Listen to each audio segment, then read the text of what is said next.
Welcome to the Short Funk Podcast. I'm Tom Barbalet. Today I'd like to talk about the independent political perspective. I had a curious experience on Facebook last night. I found a post associated with the US arming ISIS and some chuckling associated with how they had a photograph associated with this idea that was propagating over at least some part of the internet. And the photograph of the ISIS gentleman had a Russian rocket in his hands.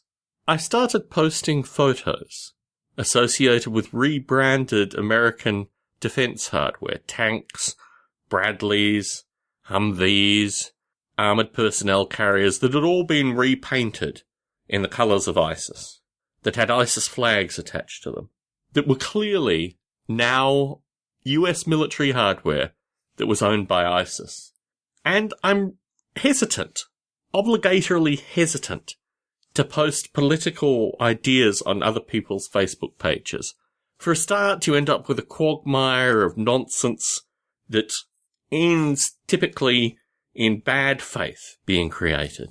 Most of my narrative is that folks who think in similar ways to me should be more proactive associated with speaking their minds in any particular circumstance. So you would be well advised to label me a hypocrite in the circumstances where I don't respond. But what I found particularly curious through posting these photos and then posting the narrative associated with the fact that all this equipment was actually stolen by ISIS, it had been paid for by the US taxpayer for the Iraqis, and then mysteriously all the equipment ended up in the desert when the Iraqi army fled, and now it's all ISIS equipment. I wasn't asserting that the US is actively selling weapons to ISIS, which was the photographic. I don't like using the term meme because it returns to a gentleman who I don't have a lot of time for. But let's call this an internet photo idea, for want of a better acronym. And I realized through my conversation with this gentleman that actually he and I were both fascinated by this thing. How these weapons got to ISIS, how ISIS is now maintaining these weapons with clearly Iraqis that have been trained in servicing, tanks, personnel carriers, this kind of stuff. And we're now contributing their knowledge and repair knowledge in particular to ISIS. And I realized that when you don't have like a dominant political narrative, when you've just got kind of inquiring mind that is like searching for some degree of coherency, which oftentimes is completely impossible to find, you generate so much information that you can oftentimes find very curious comrades in this. This gentleman is a fellow who is a bit of an enigma. He's very heavily involved with a series of political organisations that I've talked about historically, mainly through Stone Ape, associated with rewriting aspects of history. The Vietnam War is a good example of this.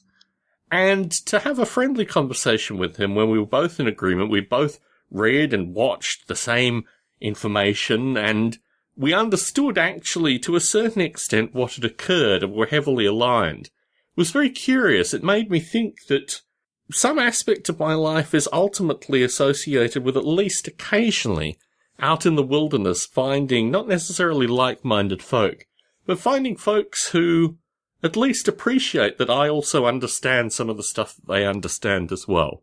It was very impactful to me. It made me realize that actually my broader interest in exploring these kind of topics is not fruitless. It's not dehumanizing. Because actually you realize that a number of people have studied this to some level. But when you find others in the wild, they don't necessarily have the same political or introspective construction. But you can still have a good discussion with them, associated with what you both understand.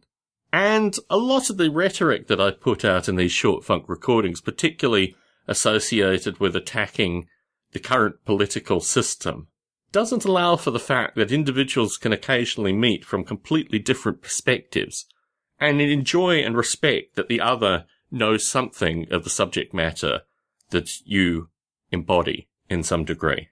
A curious experience, but certainly one worthy of a short funk recording. Tom Barbalet in San Jose, signing out.